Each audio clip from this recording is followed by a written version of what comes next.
салом дӯстон, ду рӯзи истироҳатӣ дар топ-5 чемпионати муқтадири аврупоӣ чанд бозии ҷолибтарин сурат гирифтанд. Дар Англия рӯзи якум аз 6 бозии дар нақша буда танҳо як рақобат доир шуд. Аммо фардои он рӯз бозиҳои асосӣ бо иштироки топ-10 доир шуданд ки ин ҳам хабари аз ҳама хуш дар ҳафтаи охир мебошад, чунки эҳтимоли манъ шудани бозиҳои премер-лига вуҷуд дошт ва ҳоло ҳам аз дасти ковид хатари маҳрум шудани мо аз футбол ҳаст.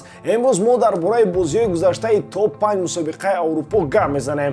қаблан ҳамон чизеро ки ҳамеша аз шумо хоҳиш мекардам, бори дигар такрор хоҳам кард. Ба канал подписатсия карда ин видеоро барои пахш шудан ба дигарон лайк монед. Барои пешравии кор ва баланд шудани сифати ҳар як видео ин амали шумо кӯмак хоҳад кард. Дӯстон, Boxing Day дар Англия қариб омад ва дастҳо дар муддати кӯтоҳ рақобатҳои зиёд мегузаронанд. Аммо то сар шудани Boxing Day моро рӯзи 21 дар Италия ва Испания бозиҳои ҷолиби интизоранд. Тамошои бозиҳоро бо 1x метавонед ҷолибтар кунед. Регистратсияи осон, пур кардани маблағ аз тамоми гӯшаву канори дунё ва коэффициентҳои баланд. Вале аз ҳама муҳим, бонус то $100 дар аввалин пардохт бо промокоди AMG 0777. Ҳамаи маълумотҳо дар комментария. Ба ҳама муваффақият.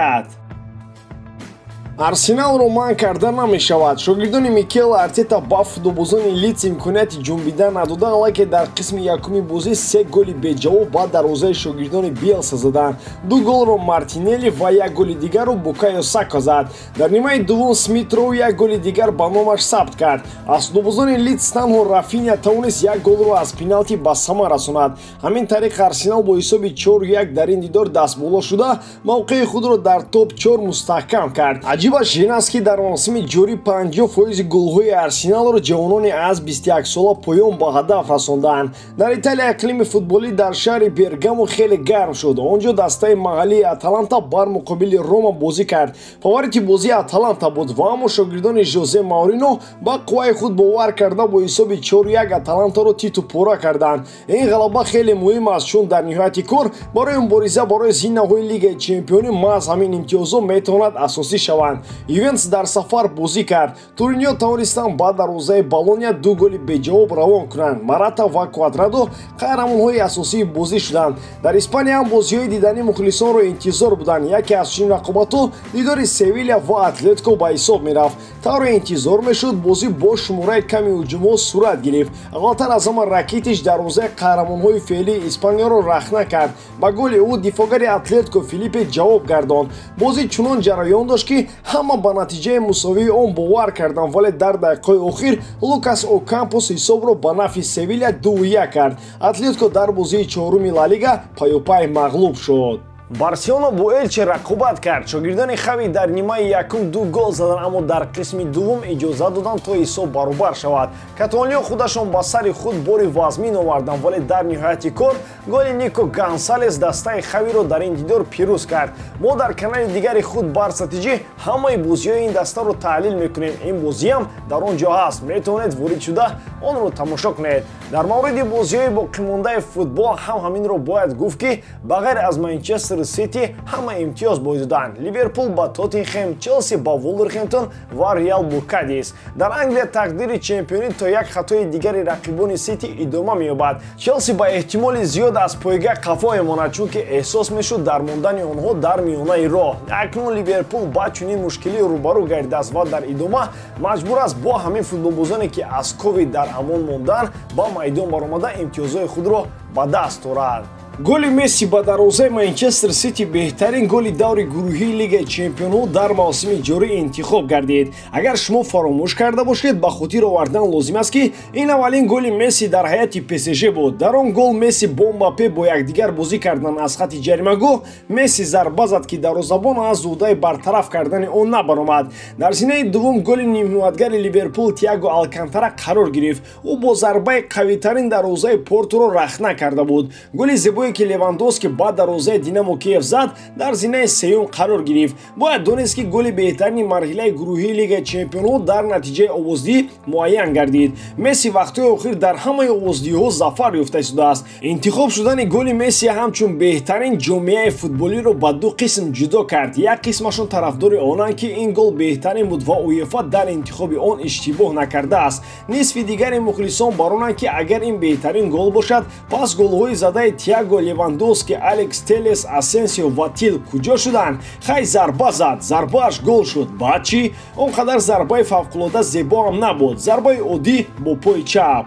ин голро агар бо голи задаи Алекс Телес ба дарвозаи Виларреал муқоиса кунем, голи дифогари МЮ зеботар ва иҷроишаш мушкилтар ба назар мерасад. ҳангоми зарбазанӣ туп дар ҳаво буд. тавре маълум аст, тупи дар ҳаво бударо зарбаи аниқ задан яке аз кӯрҳои душвортарин аст. ё голи Асенсио ба дарвозаи Шахтёр ва голи Тил ба дарвозаи Реал аз голи Месси ки беҳтар шуд чӣ камӣ дошт? шумо худ тасаввур кунед ки агар Левандовски ҳамин гуна гол мезад, голашро беҳтарин интихоб мекарданд.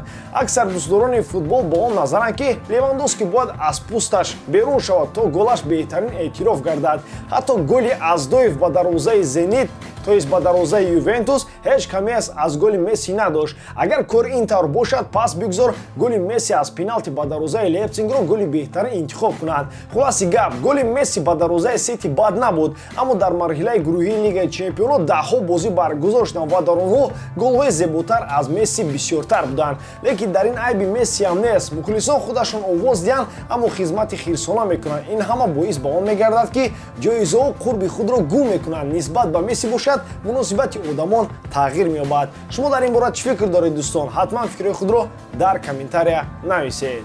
Эрлинг Холланд шояд то охири мавсим дар дастаи Боруссия Дормунд наистад. гап сайри он меравад ки Реал Мадрид омода аст то футболбози норвегиро дар фасли зимистонаи трансферӣ ба ҳайат ҷалб кунад.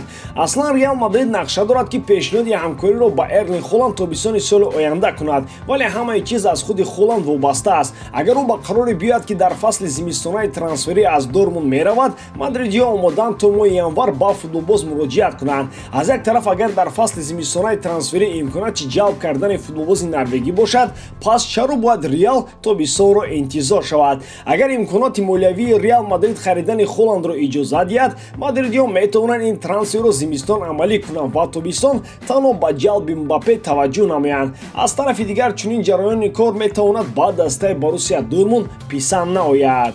тавре хабар дода шуд агар Эрлинг то тобистони соли 2022 дар шаҳри Дормунд бозӣ кунад, олмониҳо зидди рафтани ӯ намешаванд. рафтани Холланд дар фасли зимистон нақшаҳои Боруссияро барбод медиҳад.